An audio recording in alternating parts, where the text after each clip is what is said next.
Hi, welcome to this month's career series. Today we have with us Akshay Mathur. Akshay is the Director of Research and a Fellow of Geoeconomic Studies. He has worked as a Principal Architect with Fidelity Investments in Boston. He has an MBA from Boston University's Questrom School of Business with concentration in finance and business analysis. He has a BS in Computer Science from School of Computer Science at University of Massachusetts, Amherst. Akshay is also an alumnus of Mayo College Ajmer. He is the founder of Asta Grameen Vikas Sansthan, an NGO, and Khushi Farms, a social enterprise, both based in Ajmer, Rajasthan. Welcome, Akshay. So, how do you look back on your career today? Can you explain your career trajectory? So, academically, I have studied computer science in my bachelor's degree, and I have done my MBA with a focus on international business, finance, and business strategy. So, very different from what you would typically expect in a person who is now doing international relations. And after I did my MBA, I've also worked with a financial services company, Fidelity Investments, in the US, in Boston, for about 9 to 10 years before I joined Gateway House. And at Fidelity, I was working with the business strategy and technology architecture group. That's where we design and formulate the annual strategies for the company on what they should be doing for the upcoming year within the United States as well as abroad. And so a lot of the work that I've done both academically and in my work experience before I joined Gateway House was to do with the business strategy and strategy formulation. So, thank you for that, Akshay. Your research focuses a lot on international business, finance, and trade, and its impact on geopolitics. What led you to approach economics from a global geopolitical perspective? I used to enjoy what I did. When I used to work with Fidelity, and I used to do a lot of reading, I used to do a lot of research, a lot of strategy formulation for the company to meet its annual goals. All that was restricted to achieving corporate objectives, and somewhere I was always unhappy and felt incomplete that I'm doing so much work but working towards corporate strategy, whereas my heart lied in public policy. And somewhere there was always this urge that if I could use all these skills in planning and corporate strategy formulation, in finance and international business, and the knowledge of engineering and just processes, if I could use this towards public policy, towards what we do in India and how to make things better, towards building an institution, and all the management skills that I've learned to actually apply it towards to taking a small institution and making it really big and strong and healthy. I think that was always the urge, and that's why when Gateway House when I first learned about Gateway House, it all seemed to naturally fit, even if it was not exactly the objective, because the objective in my previous work experience was corporate. But here we were doing more. I mean, the objective here at a think tank is to work in national interest and public interest. But a lot of the skills that I had learned, both in my academic training and in the work experience, applies here. And I think that's why it fit very naturally.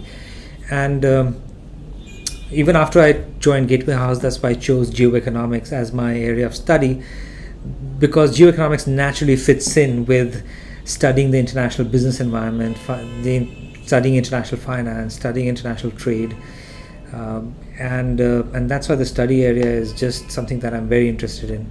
Organizationally, as you know, I also had the research team, so all the things that I used to do as a manager at Fidelity Investments, I apply those same skills here. So I think it's worked out both ways. How and why did you decide to pursue research professionally? So, working for the country in some shape or form was always the goal. That was the calling. And, people can do that in multiple ways. You can join an NGO and you can do social development work there. You can join the services, whether it's government services or army, navy, defense, whatever, and you can contribute that way. People also do businesses and think that they're contributing to the country through their own entrepreneurial methods. There's also social entrepreneurship, which combines the best of both worlds, and think tank is another such approach. And it combines. What it does is that it's a high skill job, so it allows me to use all the skills that I have learned, but also use it in a very productive way. And just research was just a calling, because there is so much disinformation in the country today, and there is also this belief that anyone can talk on any subject without much knowledge or depth in that subject.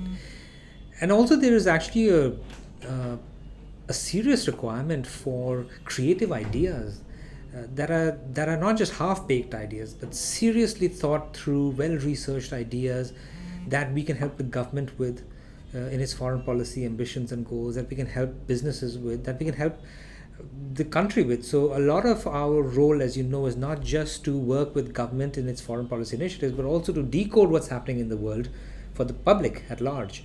And all that requires a really high skill, and it requires us to know our subject really well. And I think the contribution that Gateway House is making, and what we are making every day when we come to work, is that how do we write something that is research based, that's fact based, that's logically thought through, and something in the national interest.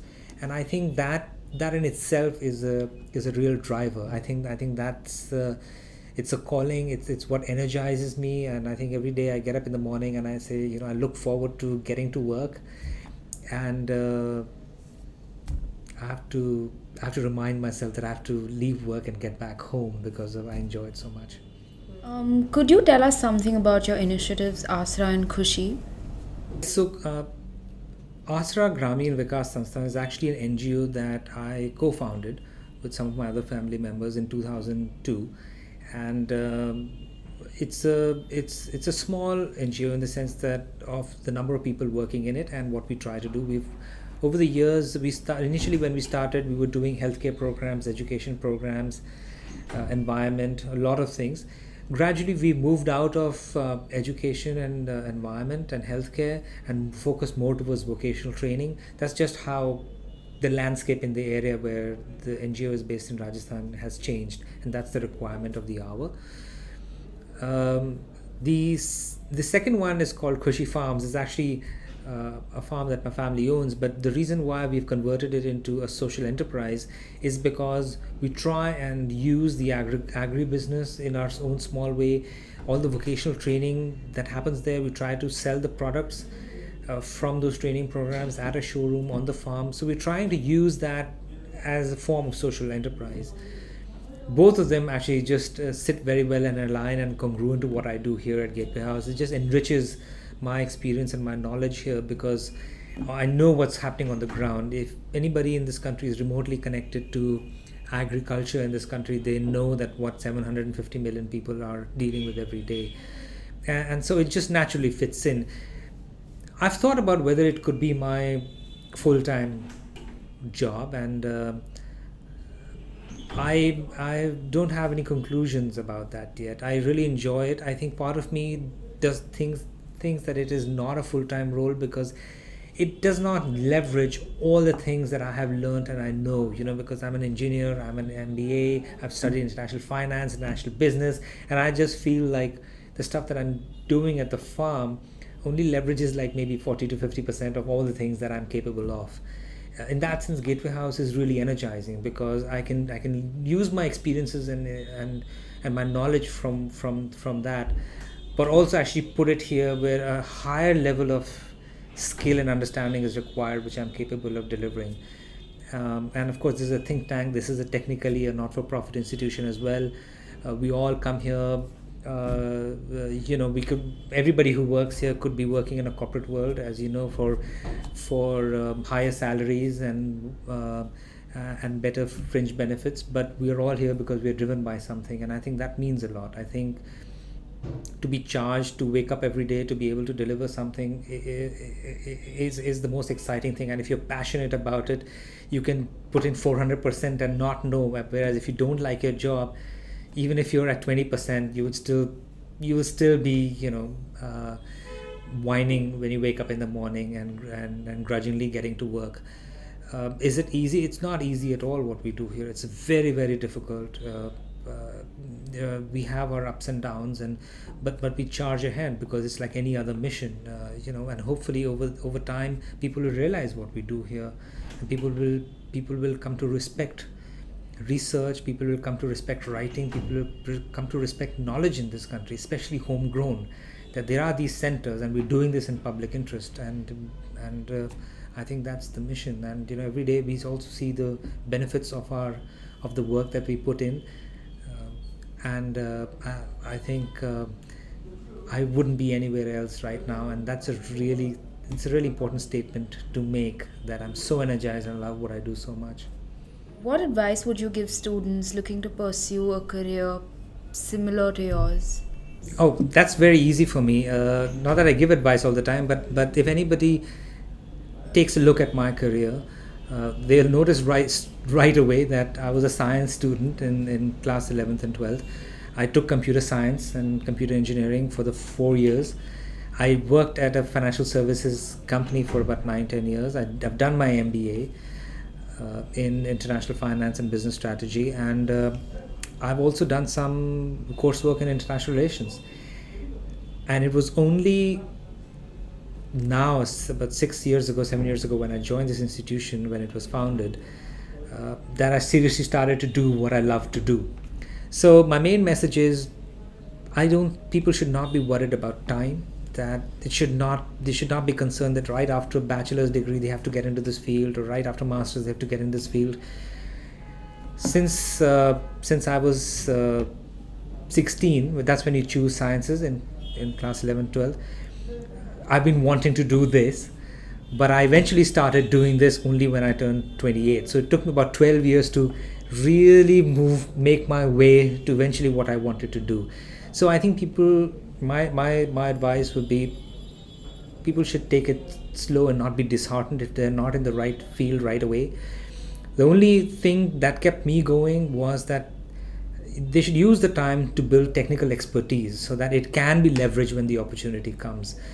And so, everything now, whether it's my social enterprise, whether it's the NGO, whether it's my computer science degree, whether it's my work experience at Fidelity Investments, whether it is my MBA degree, all of it is coming to fruition here. So many things that I do today, I trace it back to some of my best managers at Fidelity and what they've taught me about organizational management. So keep focusing on the technical aspects, keep building your repertoire of skills that one has, and of expertise in the relevant field, and when the opportunity comes, then you'll be ready for it. So that's just my 2 words of wisdom. Thank you, Akshay. If you have any questions or suggestions, please leave them in the comments section below, and follow us on YouTube, Facebook, Twitter, and SoundCloud.